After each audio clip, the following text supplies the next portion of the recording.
Nakakawalang gana kumain. Big look. May pulubi sa harap natin. Ew! Nakakawalang gana kumain. Babe, hayaan mo na. Kumakain lang naman. No, babe. Bingi ka ba?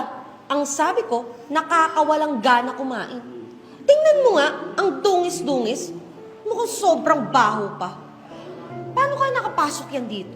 Tatawag ako ng pulis. Hayaan mo na. Kumakain lang naman. Matatapos din yan. Ano? Hahantayin ko pang matapos kumain bago ako kumain?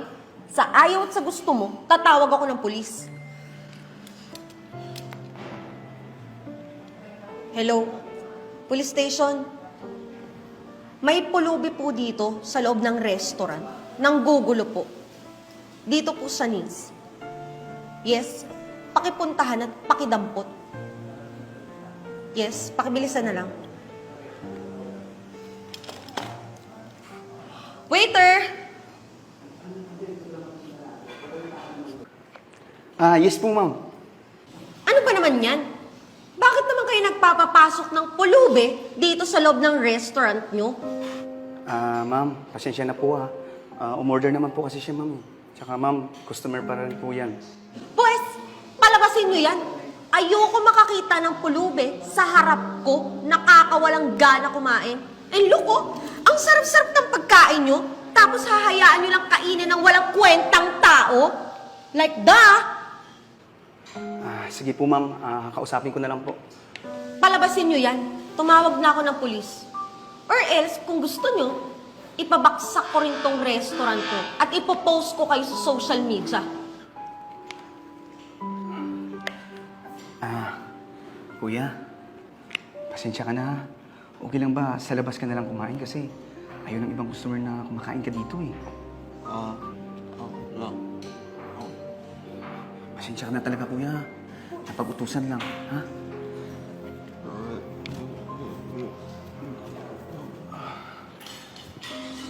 Ma'am, pasensya na talaga kayo, mama. Ayaw talaga umalis eh. Babe, ano ba? Ayaw mo palabasin. Pues, ako magpapalabas dyan. Hoy, pulube! Can't you see? Kumakain kami. Nawawalan ako ng gana kumain eh. Nakikita ko yung pagmumukha mo. Ano ba, waiter? Palabasin mo yan or else kami ang aalis. Ipopost talaga kita sa social media. Mawawalan ka ng trabaho. Ma'am, huwag naman po, ma'am. Ginawa ko naman po lahat, ma'am eh. Ayaw talaga umalis. Pues, buhatin mo! Saka, ma'am, kumakain lang naman siya, ma'am. Wala naman siyang ginagawang masama. So, aantayin mo pang may gawing masama bago mo palabasin. Alam mo, isasama talaga kita padampot sa pulis pagdating. Ma'am, huwag naman po, ma'am.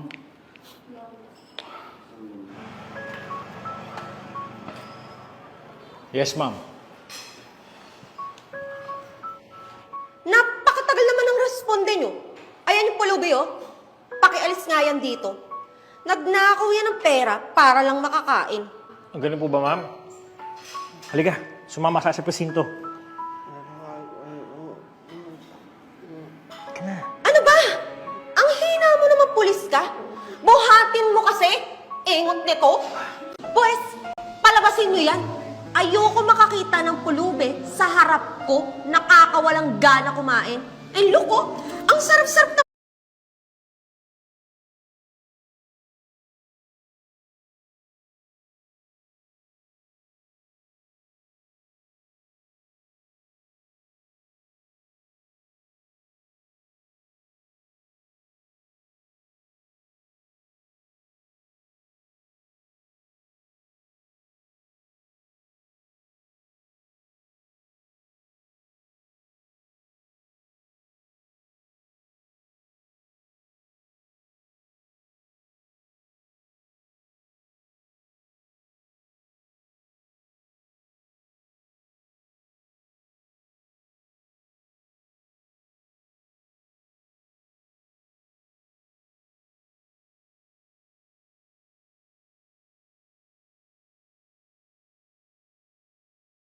pagkain nyo, tapos hahayaan nyo lang kainin ng walang kwentang tao?